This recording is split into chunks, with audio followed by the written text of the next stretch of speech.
have some rules. Rules? I'm not taking any chances with our friendship. Separate bedrooms, no flirting, and absolutely no skinny dipping.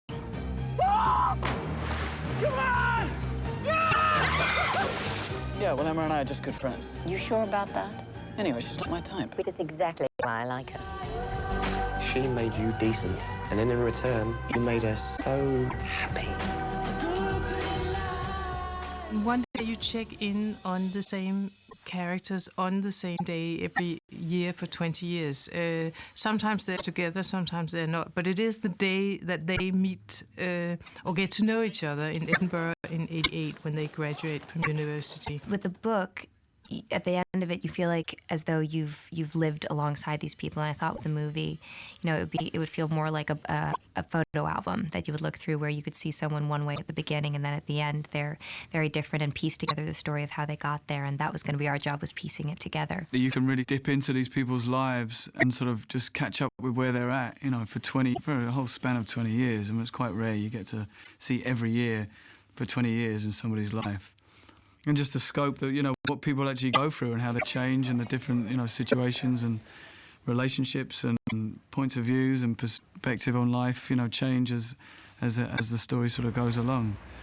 And the hairstyles change a lot too.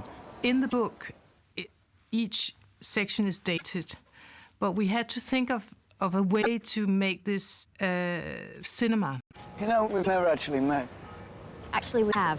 Several times. Oh, have we? You gate-crashed my birthday party, called me Julie, and spilt red wine down my top. Ouch.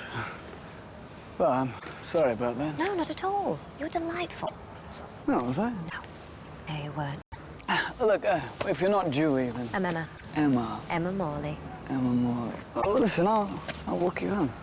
Anne has a warmth that is unique, and she is a great actress, and she's a very experienced actress, which is, the role is demanding because you see such a long time span. I don't know that Emma created in me a greater sense of empathy than I normally have.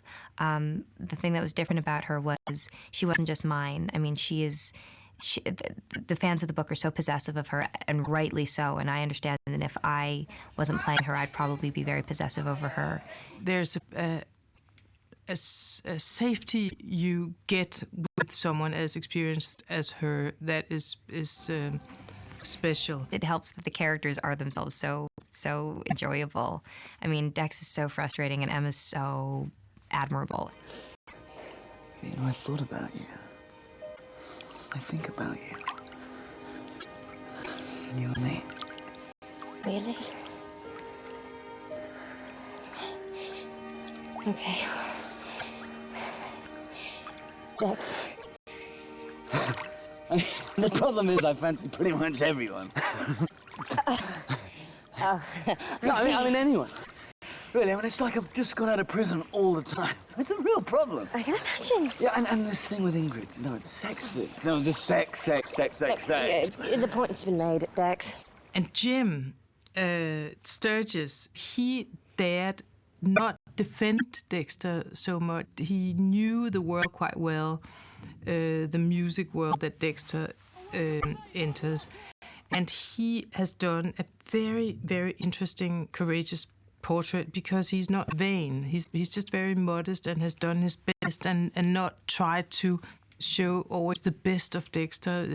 Dexter has, you know, long periods in the film where he's just not very sympathetic. I think that was the sort of biggest challenge, was to keep the sort of essence of Dexter and his sort of, because he's a great character, you know, people sort of fell in love with him from the book, and he's a real, you know, he's a real character, so not losing any of that, but at the same time just making sure that he wasn't just coming off as an obnoxious, you know, idiot all of the time. You're amazing and famous.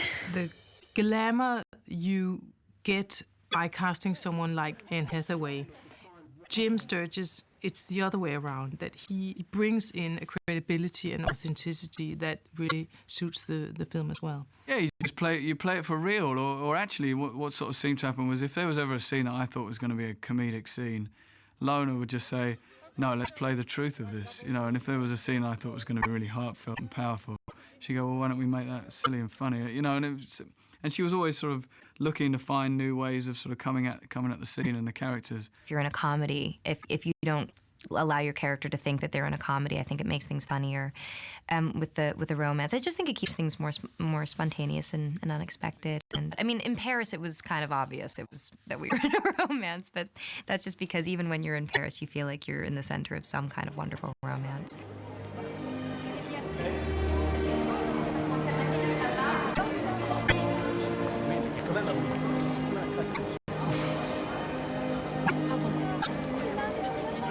Funny? Very funny. Well, look at you. Huh? You look like a writer.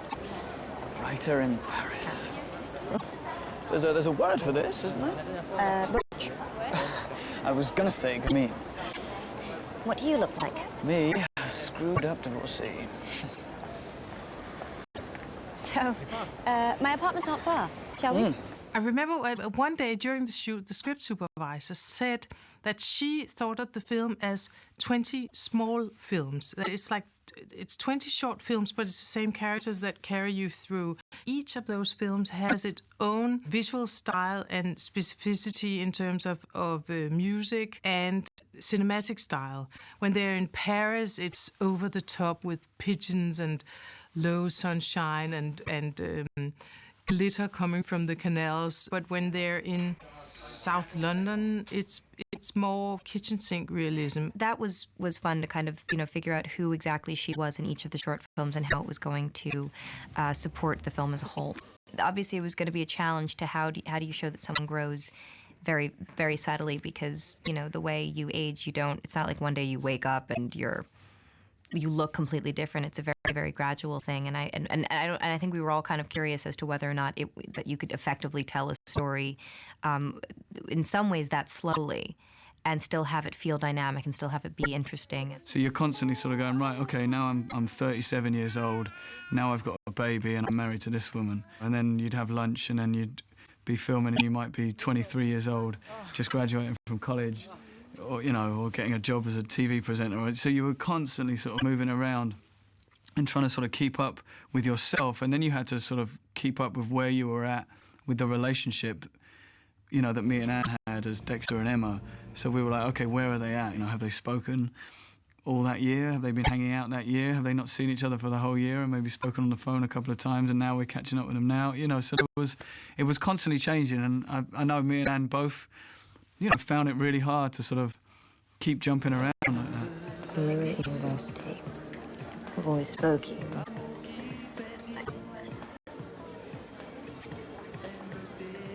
I had a crush on you. Yeah, ridiculous, I know. But, to be honest, did it that night. I couldn't believe it. Wrote poems and everything. What have you got to say to that? Well, I already knew. What do you mean you knew? Well, I sort of guessed. So go on then, what happened? I got to know you. You cured me of you. It's demanding on your craft to do something that has so many different worlds within that London world, and really inspiring for me and for Benoit Delhomme, the DP, as well, because we see London from the outside, and the film is very much, it's very, very English. She was great at sort of fleshing everybody's characters out, and I think that's why she's been so great to direct this sort of film, because she really knows how to weave in and out of sort of comedy and tragedy and drama and tenderness and all those things that's required for such a sort of complex love story as this one is.